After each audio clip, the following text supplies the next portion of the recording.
নরেন্দ্রজ্যোতি tutorial YouTube চ্যানেলে online class করার জন্য চ্যানেলটি সাবস্ক্রাইব করে পাশের বেল আইকনে অল নোটিফিকেশান করে রাখলে সমস্ত ভিডিও নোটিফিকেশান পাওয়া যাবে এবং সব ভিডিও দেখা যাবে।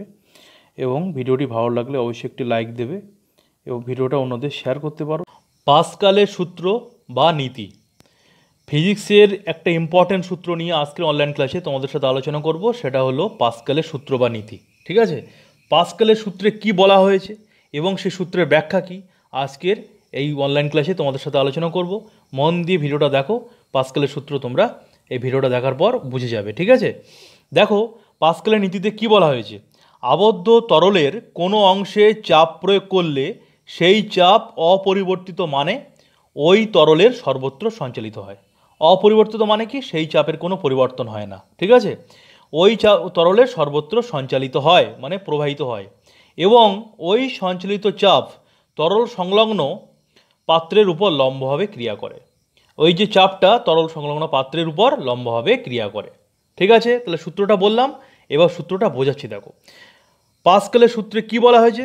দেখো আবদ্ধ তরল মানে তরলটা পাত্রের মধ্যে আবদ্ধ রয়েছে। ঠিক আছে, এই আবদ্ধ তরলের কোনো অংশে চাপ প্রয়োগ করলে এই বোতলটার বা এই পাত্রটার যে কোনো অংশে, সে উপরে হোক, নিচে হোক, মাঝে হোক, সাইডে হোক, যেখানে চাপ প্রয়োগ করা হোক না কেন, সেই চাপ অপরিবর্তিত মানে সেই চাপের কোনো পরিবর্তন হবে না। কিন্তু যদি এখানে চাপ প্রয়োগ করা হয়, সেই চাপ অপরিবর্তিত মানে ওই তরলের সর্বত্র সমানভাবে সঞ্চালিত হয়। মানে বোতলটার এখানে যদি আমরা চাপ প্রয়োগ করি, সেই চাপ কিন্তু এখানে যা, এখানে তা সর্বত্র সমানভাবে চাপটা তরলের মধ্যে সমানভাবে সঞ্চালিত হয় চাপটা। ঠিক আছে, তার মানে দাঁড়াচ্ছে এইটাই যে কোনো আবদ্ধ তরলের কোনো অংশে চাপ প্রয়োগ করলে সেই চাপ অপরিবর্তিত মানে সেই চাপের কোনো পরিবর্তন হবে না, তরলের সর্বত্র সমানভাবে সঞ্চালিত হয়। এবং ওই যে সঞ্চালিত যে চাপটা সঞ্চালিত হলো তরল সংলগ্ন পাত্রের উপর, এই যে পাত্রটা তরল সংলগ্ন যে পাত্র যার মধ্যে তরলটা আছে, এই পাত্রের উপর লম্বভাবে ক্রিয়া করবে। লম্বভাবে কিন্তু সেই চাপটা তরল সংলগ্ন পাত্রের উপর ক্রিয়া করবে। তাহলে বোঝা গেছে পাস্কালের সূত্র বা পাস্কালের নীতি কি।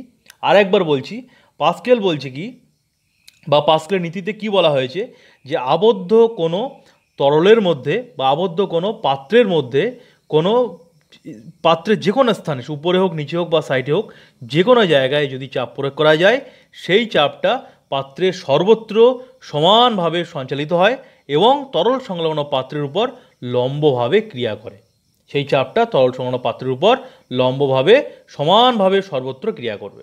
তাহলে বোঝা গেছে আবদ্ধ তরলের কোনো অংশে চাপ প্রয়োগ করলে সেই চাপ অপরিবর্তিত মানে সেই চাপের কোনো পরিবর্তন হবে না, ওই তরলের সর্বত্র, এই তরলের পাত্রের মধ্যে যে তরলটা আছে ওই তরলের সর্বত্র এই চাপ সঞ্চালিত হয় এবং ওই সঞ্চালিত চাপ তরল সংলগ্ন পাত্রের উপর লম্বভাবে ক্রিয়া করবে। সর্বত্র কিন্তু সমানভাবে সঞ্চালিত হবে এবং সর্বত্র লম্বভাবে ওই চাপ ক্রিয়া করবে। তো এটাই হলো পাস্কালের নীতি বা পাস্কালের সূত্র। আশা করছি তোমরা পাস্কালের নীতি বা পাস্কালের সূত্রটা বুঝেছো।